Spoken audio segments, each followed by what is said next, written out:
ഈ പെട്ടിയിലുള്ള സാധനങ്ങളുടെ വില എനിക്കേ അറിയൂ. അങ്ങനെ എന്നെ ചതിക്കാൻ ആർക്കും പറ്റില്ല.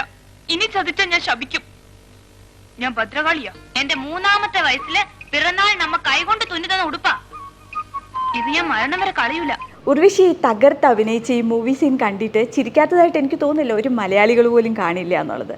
പക്ഷേ ഇതൊരു രോഗാവസ്ഥയാണെന്ന് പറഞ്ഞാൽ നിങ്ങൾ വിശ്വസിക്കുമോ? ഇതിന് പറയുന്നത് ഹോൾഡിംഗ് ഡിസോർഡർ എന്നാണ്.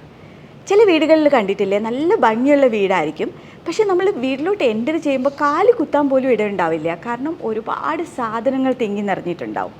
പക്ഷേ അതിലവരുടെ ഫാമിലി കുറച്ച് വറീഡായിരിക്കും, അവർക്ക് ദേഷ്യവും ഫ്രസ്ട്രേഷനും എല്ലാം ഉണ്ടാവും. പക്ഷേ ചില ആളുകൾ അത് ഒരു കാരണവശാലും അതിനെ ഡിസ്കാർഡ് ചെയ്യാനോ അതിനെ ഉപേക്ഷിക്കാനോ അവർ തയ്യാറാവത്തില്ല. കാരണം അവർക്ക് അവരെ തന്നെ എടുത്ത് കളയുന്ന പോലെയാണ് ഇത് ചെയ്യുന്നവരോട് തോന്നുന്നത്. ഭയങ്കര ഇമോഷണലി സെൻറ്റിമെൻ്റൽ കണക്ഷൻ ആയിരിക്കും അവരുടെ ഓരോ സാധനങ്ങളും. പ്രത്യേകിച്ചും എക്സ്റ്റേർണലി ഉള്ള പൊസിഷൻസ് ആയിരിക്കും, അവർ നേടിയെടുത്ത കാര്യങ്ങളോ അല്ലെങ്കിൽ അവർക്ക് ആരെങ്കിലുമൊക്കെ ഗിഫ്റ്റ് ചെയ്ത കാര്യങ്ങളോ. അതും ഇല്ലെങ്കിൽ സം ടൈം ഇപ്പോൾ പുറത്ത് എവിടെയെങ്കിലും ഒരു നല്ല സാധനം കണ്ടാൽ പോലും അവരോർക്ക് ഇത് എന്തിനാണ് കളയുന്നത്, ഞാൻ വീട്ടിൽ കൊണ്ടുപോയിക്കോളാം എന്ന് പറഞ്ഞു ഈ വീട്ടിലോട്ട് തന്നെ കൊണ്ടുവരാറുണ്ട്.